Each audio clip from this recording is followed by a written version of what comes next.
মা আমিনার দোলায় দেখো দোলে মিমের ফুল, মা আমিনার দোলায় দেখো দোলে মিমের ফুল, দুনিয়া ঘুরে পাবে না গো যাহার সমতল। মা আমিনার দোলায় দেখো দোলে মিমের ফুল, দুনিয়া ঘুরে পাবে না গো যাহার সমতল। সে আসার পরে পড়ছে দেখো, আসার পরে পড়ছে দেখো সারা জগৎ কোল, আসার পরে পড়ছে দেখো সারা জগৎ কোল। কি বলে? বলে লা ইলাহা ইল্লাল্লাহু মুহাম্মদ রাসূল, লা ইলাহা ইল্লাল্লাহু মুহাম্মদ রাসূল।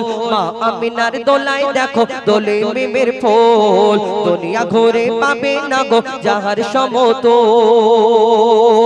মা আমিনা চিন্তা করে আল্লাহর তরফ থেকে কি সান্ত্বনা আসে। কবি ছন্দের মাধ্যমে অতি মূল্যবান কথায় আরো কি লিখছে দেখুন। পিতার ছায়া ছিল না মাথায় নবী জন্ম নিল যখন, শুধু ছিল মা আমিনা ছিল না ভাই বোন, শুধু ছিল মা আমিনা ছিল না ভাই বোন। জন্মকালে এতিম বলে মা আমিনা ভাবে, নবী জন্মকালে এতিম বলে মা আমিনা ভাবে, আমি করব কেমন লালন পালন খোদা গো কি হবে, আমি করব কেমন লালন পালন খোদা গো কি হবে। তখন গায়েবী এক খবর এলো, শোনো আমিনা বিবি, তোমার কোলে নাজিল হলো খোদার শ্রেষ্ঠ নবী। গায়েবী এক খবর এলো, শোনো আমিনা বিবি, তোমার কোলে নাজিল হলো খোদার শ্রেষ্ঠ নবী। আল্লাহ স্বয়ং তার লালন পালনে নিয়েছে গোভার, আর জিবরিল আমিন থাকবে হোগে ওর পাহারাদার। ও সৃষ্টি কুলের শিরোমণি, সৃষ্টি কুলের শিরোমণি আর নবী কুলের মোল, সৃষ্টি কুলের শিরোমণি আর নবী কুলের মোল। দুনিয়াতে যার নাম হবে নবী মুহাম্মদ রাসূল, দুনিয়াতে যার নাম হবে নবী মুহাম্মদ রাসূল। মা আমিনার দোলায় দেখো দোলে মিমের ফুল। একদিন এক ইহুদি এসে প্রশ্ন করলে, মোহাম্মদ তুমি দুনিয়াতে শেষ নবী বলে যে দাবি করছো, তুমি মোহাম্মদ শেষ নবী, আমি তোমাকে কেমন করে মেনে নেব?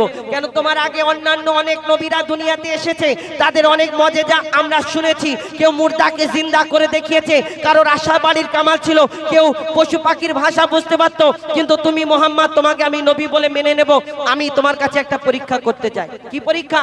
সেই ইহুদি একটা খেজুরের দানা, খেজুরের আটি একটা এনে আমার নবীর কাছে প্রশ্ন করে, বলো বলো মোহাম্মদ, তোমাকে আমি এই খেজুরের দানাটা দিচ্ছি, তুমি যদি পুঁতে দিয়ে একদিনে একটা আমার সামনে তুমি এই খেজুরের দানাটা পুঁতে দাও, আর যদি একদিনে একটা গাছ বের করে দেখাতে পারো, তাহলে আমি তোমাকে শেষ নবী মোহাম্মদ বলে মেনে নেব, আমি কলমা পড়ে তোমার দলে চলে আসবো, মুসলমান হয়ে যাব। আমার নবী মিচকে হেসে বলে, আচ্ছা ঠিক আছে। সেই খেজুরের দানাটা নিয়ে ইহুদির কাছ থেকে সেখানে পুঁতে দেওয়ার পরে আমার নবী বলে, ওই ইহুদি ভাই শোনো, এইখানে একটা শুধু গাছ হবে না, এই গাছের মধ্যে খেজুর হবে, ফল হবে, কালকে তোমাকে সেই গাছের খেজুর খাওয়াবো। ইহুদি চিন্তা করে, ইম্পসিবল, এটা তো সম্ভব নয়, একদিনে একটা গাছ হবে, আবার ওর থেকে আবার ওই খেজুর হবে, এটা কেমন করে হয়? ইহুদির সাথী সঙ্গী যারা ছিল ইহুদিকে বলে, ওই ইহুদি, এই দুনিয়াতে মোহাম্মদ আসমানের চাঁদকে টুকরা করে দেখায়, জমিনের পাথরকে কলমা পড়ে দেখায়, অর্থাৎ ওই গাছ কিন্তু হয়ে যেতে পারে। ইহুদি চিন্তায় পড়ে যায় যে কেমন করে তাহলে আমি এখান থেকে বাঁচবো, কেন আমাকে তাহলে মুসলমান হতে হবে, আমাকে কলমা পড়ে মুসলমান হতে হবে, মোহাম্মদের দলে চলে যেতে হবে। ইহুদি চিন্তা করে, ইহুদি ফোন দিয়ে আটলো কেমন করে ওইখান থেকে বাঁচা যায়। কি করে? কবি ছন্দের মাধ্যমে আরো কি লিখছে দেখুন। এক খেজুর দানা নিয়ে এক ইহুদি নবীর কাছে কয়, এক খেজুর দানা নিয়ে এক ইহুদি নবীর কাছে কয়, বলে তোমায় নবী মেনে নেব এই দানাতে যদি একদিনে গাছ হয়, বলে তোমায় নবী মেনে নেব এই দানাতে যদি একদিনে গাছ হয়। আর সেই দানা নিয়ে নবী আমার মাটিতে পুঁতে হাসে, সেই দানা নিয়ে নবী আমার মাটিতে পুঁতে হাসে, বলে এই দানারি ফল খাবে গোকাল ইহুদি তুমি এসে, এই দানারি ফল খাবে গোকাল ইহুদি তুমি এসে। আর ভাবে ইহুদি সত্যি যদি এই দানাতে গাছ হয়ে যায়, সেই ভয়েতে গভীর রাতে ইহুদি দানা চুরি করে তুলে নেয়। ইহুদি ভাবলো মুহাম্মাদের দানা থাকবে না আর সেই দানাতে গাছ হবে না, তাহলে আমাকে কলমা পড়তে হবে। ইহুদি খুব শিয়ানা, খুব চালাক, সেই দানা চুরি করে নিয়ে চলে গেল। আর চিন্তা করতে করতে যাচ্ছে কালকে লোকজন জড়ো করব, মুহাম্মাদকে বেইজ্জত করব, কেন মুহাম্মাদের গাছ হবে না, দানা না থাকলে গাছ কোথা থেকে হবে, মুহাম্মাদের গাছ হবে না, আমি লোকজনকে জড়ো করে আনবো। সেদিন কি ঘটনা ঘটে আল্লাহ বলে থামো, আমার খেলা আরো কি দেখবে। কবি ছন্দের মাধ্যমে লিখছে দেখুন, সেই ভয়েতে গভীর রাতে ইহুদি দানা চুরি করে তুলে নেয়, সেই ভয়েতে গভীর রাতে ইহুদি দানা চুরি করে তুলে নেয়। আর কি হয় পরের দিনে সেই ইহুদি নবীর সাথে গাছ দেখতে যায়, পরের দিনে সেই ইহুদি নবীর সাথে গাছ দেখতে যায়, গিয়ে দেখে সেথায় গাছ হয়ে ফল ভরে রয়। নবী তাকে নিজের হাতে সে গাছের খেজুর খেতে দেয়, আর খেজুর খেয়ে বলে ইহুদি এর দানা কোথায়।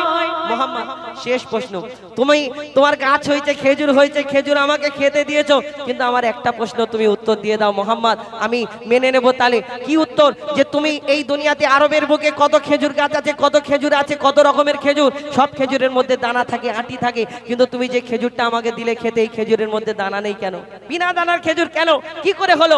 যখন এই প্রশ্ন করে আমার নবী যদি তাকে বলে ভাই তুমি তো কালকে চুরি করেছো, আমার নবী কারোর মনে কষ্ট দিইনি, এই দুনিয়াতে আর কষ্ট দিতে চাইনি, এই দুনিয়াতে তাকে যদি ওই ইহুদিকে বলে ডাইরেক্ট তাহলে তার মনে কষ্ট হবে, আমার নবী কিভাবে বলে? আর ইহুদি শেষ পর্যন্ত কি করে কবি ছন্দের মাধ্যমে আরো কি লিখছে দেখুন, সেই খেজুর খেয়ে বলে ইহুদি এর দানা কোথায়। নবী বলে যে গাছের দানা রাতে চুরি হয়ে যায়, নবী বলে যে গাছের দানা রাতে চুরি হয়ে যায়, সেই বিনা দানার গাছের খেজুরে দানা কি আর হয়। ইহুদি তখন স্বীকার করে, ইহুদি তখন স্বীকার করে মোর নবীর কাছে ভুল, ইহুদি তখন স্বীকার করে মোর নবীর কাছে ভুল। আর কি বলে, তুমি খোদা সত্যি নবী মুহাম্মদ রাসূল, তুমি খোদা সত্যি নবী মুহাম্মদ রাসূল, পড়ে নাই লা ইলাহা ইল্লাল্লাহ মুহাম্মদ রাসূল। মা আমিনার দোলাই দেখো দোলে মিমের ফুল, দুনিয়া ঘুরে পাবে না গো যাহার সমতল, সে আসার আগে সে আসার পরে পড়ছে দেখো সারা জগৎ কোল। লা ইলাহা ইল্লাল্লাহ মুহাম্মদ রাসূল, লা ইলাহা ইল্লাল্লাহ মুহাম্মদ রাসূল, লা ইলাহা ইল্লাল্লাহ মুহাম্মদ রাসূল।